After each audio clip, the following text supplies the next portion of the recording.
Bonjour, je m'appelle Andréane Maheu, conseillère en dotation au service des ressources humaines. Dans cette capsule d'information, j'aurai l'occasion de vous présenter les différents statuts d'engagement, les horaires de travail et les caractéristiques de la rémunération chez le personnel professionnel. Le contenu qui vous sera présenté s'appuie sur les encadrements légaux suivants et en vigueur au moment de l'enregistrement de la présente capsule, soit en septembre 2023. Nous avons donc l'entente nationale ainsi que l'entente locale. Sachez qu'il est possible de les consulter plus en détail sur l'intranet dans la section ressources humaines. Les prochains éléments que je vais aborder permettront de préciser la nature du lien d'emploi et de déterminer les conditions de travail applicables à la personne salariée. Ces derniers jouent également un rôle dans le traitement de la rémunération et l'octroi des avantages sociaux.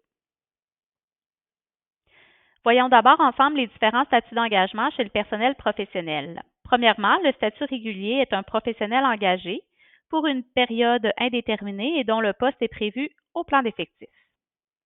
Deuxième statut, le statut de remplaçant, est utilisé lors d'un remplacement pour un congé ou une absence. Troisième statut, surnuméraire, est utilisé cette fois-ci pour un professionnel engagé pour une durée déterminée pour des activités autres que de remplacement. L'horaire de travail. La semaine régulière de travail est établie à 35 heures. Toutefois, un professionnel régulier est considéré à temps complet si son horaire hebdomadaire est plus élevé ou égal à 75 de la durée de la semaine régulière de travail. Alors qu'un professionnel remplaçant ou surnuméraire est considéré, lui, à temps complet lorsqu'il détient un horaire hebdomadaire égal à 35 heures. Pour être considéré à temps partiel, un professionnel régulier doit avoir un horaire inférieur à 75 de la durée de la semaine régulière de travail ou être un professionnel remplaçant ou surnuméraire ayant un horaire hebdomadaire inférieur à 35 heures. Il est important de savoir que le temps supplémentaire est effectué à la demande ou après autorisation de son supérieur. Le nombre d'heures effectuées en temps supplémentaire est calculé à temps simple et est octroyé par un congé compensatoire. Finalement, la durée d'engagement sera aussi un élément qui déterminera les avantages sociaux. À titre de professionnel temporaire, remplaçant ou surnuméraire, vous pouvez être embauché pour une période inférieure à 6 mois ou pour une période égale ou supérieure à 6 mois. Voyons maintenant en détail les distinctions de rémunération selon le statut d'embauche, l'horaire et la durée. Pour un professionnel ayant un statut régulier ou étant en période d'essai, ou encore pour un professionnel ayant un statut temporaire en remplacement ou en surnuméraire, pour une période égale ou plus de 6 mois, la paie sera automatique. Elle sera versée aux 2 semaines, soit le jeudi, et l'accès aux avantages sociaux sera possible. Pour un professionnel ayant un statut temporaire, soit à titre de remplaçant ou surnuméraire, pour une période de moins de 6 mois, la paie sera traitée à la pièce selon le nombre d'heures effectuées. Il sera alors important de remettre ces feuilles de temps à la secrétaire selon les délais prévus au calendrier de paie.